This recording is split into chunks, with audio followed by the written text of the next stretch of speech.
चुनाव की तारीख सामने आ चुकी है और जेएमएम के प्रत्याशी की भी घोषणा कर दी गई है। एक प्रत्याशी जेएमएम के बसंत सोरेन होंगे। तो क्या चुनावी रणनीति बनी है और किस तरह से इसे अमली जामा पहनाया जाएगा ताकि दोनों सीटों पर जीत सुनिश्चित हो। सभी दल के अपने अपने दावे हैं। इसके बारे में जानकारी के लिए सीधे रुख करेंगे अपने सहयोगी राकेश का, जो कि हमारे साथ जुड़े हुए हैं। राजेश, जिस तरह की जानकारी सामने आई है, बसंत सोरेन के नाम की घोषणा जेएमएम की ओर से कर दी गई है, यानी कि अब चुनावी घमासान शुरू होने वाला है। नहीं, बिल्कुल। देखिए, चुनाव के ऐलान के साथ ही उनके नाम की जो औपचारिकता थी वो पूरी हो चुकी है। यह पहले से तय माना जा रहा था कि दुमका में बसंत सोरेन ही उम्मीदवार होंगे और लगातार आपने देखा होगा कि कई महीनों से वो दुमका में सक्रिय थे। इसके अलावा खुद मुख्यमंत्री का दुमका दौरा हुआ था, मुख्यमंत्री भी वहाँ कई सारी योजनाओं की उन्होंने वहाँ शुरुआत की। इसके अलावा अगर आप देखें तो राज्य सरकार के जो पेयजल एवं स्वच्छता मंत्री है मिथिलेश ठाकुर, उनका भी दुमका दौरा हुआ था। तो दुमका में पार्टी की सक्रियता बेहद पहले से शुरू हो चुकी है और बसंत सोरेन लगातार दुमका में ही कैंप किए हुए थे।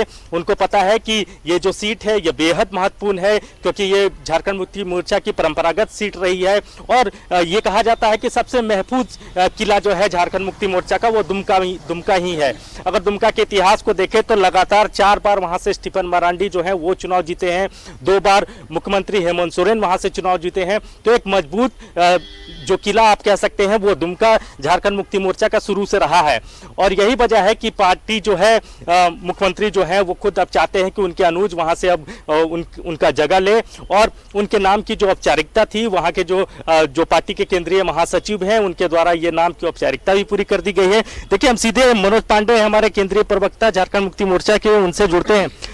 क्या स्ट्रैटेजी होगी दुमका को लेकर और कितना कॉन्फिडेंट हैं आप लोग अब, क्योंकि अब तो घोषणा हो गई चुनाव की? देखिए, चुनाव तो औपचारिकता मात्र रह जाएगी। बसंत सोरेन जी का नाम अभी चर्चा में आया, घोषणा हुई है। पिछली बार भी चुनाव में जो बहुत बड़ी मार्जिन से जीत हुई थी 13 या 14 हज़ार से, उसमें बहुत बड़ी भूमिका थी बसंत जी की।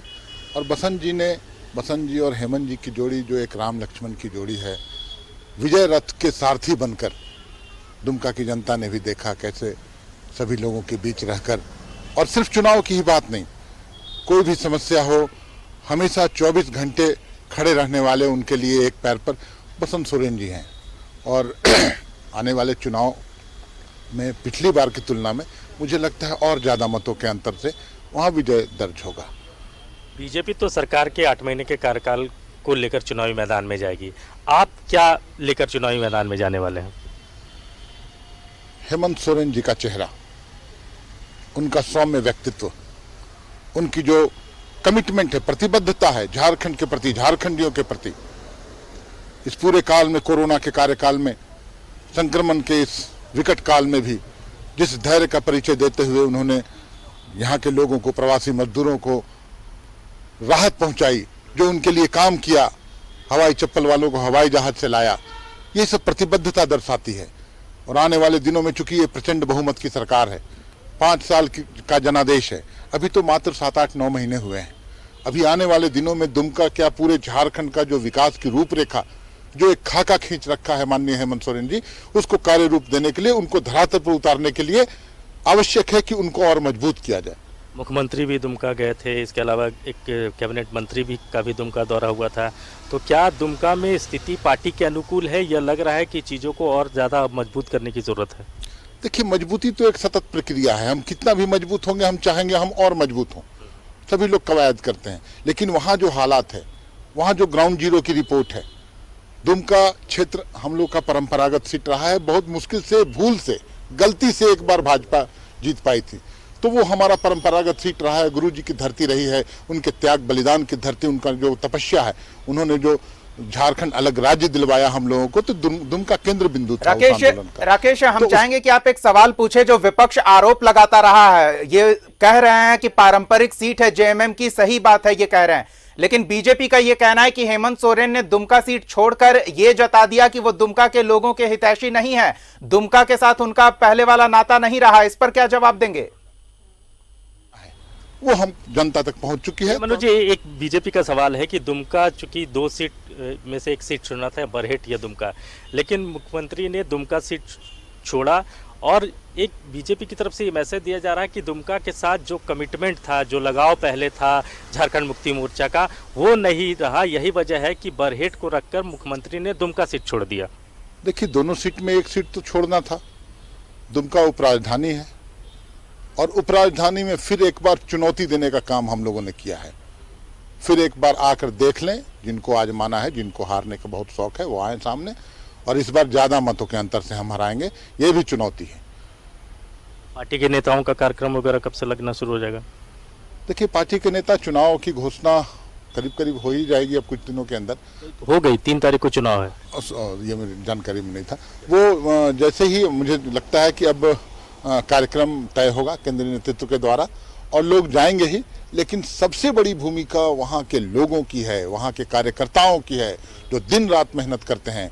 वहाँ के लोग जो पूरे गुरु जी की बात हो, हेमंत जी की बात हो, बसंत जी की बात हो, तहे दिल से उन्हें चाहते हैं। आज गांवों में जाकर देख लीजिए, मैं तो कई एक गांव ऐसा जानता हूं जहां पर भाजपा के लोग घुस भी नहीं पाते। अच्छा, ये बीजेपी की तरफ से हालांकि औपचारिक घोषणा नहीं हुई, लेकिन लगभग ये तय माना जा रहा है कि लुइस मरांडी पर ही बीजेपी जो है वो दाव लगाने जा रही है। तो क्या लुइस मरांडी इस चुनाव में आप लोग को दे सकती है, कुछ कंपटीशन दे सकती है? या लग रहा है कि ये जो मैच है, ये जो उपचुनाव का जो मैच है, वो बिल्कुल एक तरफा है? देखिए, दुमका का इतिहास आप भी जानते हैं, सभी लोग जानते हैं। क्या आप लोगों को लगता है कि वहां लुइस मरांडी कोई चुनौती बनकर उभरेंगे? एक बार बमुश्किल, बहुत मुश्किल से, भूल से, गलती से चुनाव जीत गया था उन्होंने। इस बार पूरे वो परंपरागत सीट रही है, काफी दिनों से हमारा कब्जा है वहाँ के लोग हमें चाहते हैं। तो देखिए, परंपरागत सीट रही है, इसका भरोसा है झारखंड मुक्ति मोर्चा को, और उनको लगता है कि इस बार भी, इस बाई इलेक्शन में भी जो दुमका की जनता है वो झारखंड मुक्ति मोर्चा के साथ होगी। झारखंड मुक्ति मोर्चा के जो उम्मीदवार है बसंत सोरेन, उनके साथ होगी। और आमतौर पर ये देखा भी जाता है कि जब आप सत्ता में होते हैं और जब आप उपचुनाव लड़ते हैं, तो जो लोग होते हैं, जो वहाँ के जो लोग हैं, उनका एक खास सॉफ्ट कॉर्नर जो होता है वो सरकार को लेकर होता है।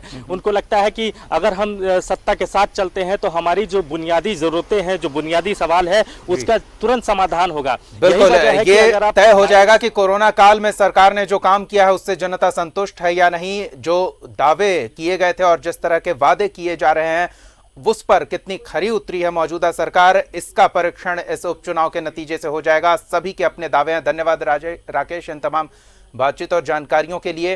तो बेरमो से बसंत सोरेन जेएमएम के प्रत्याशी घोषित किए गए हैं।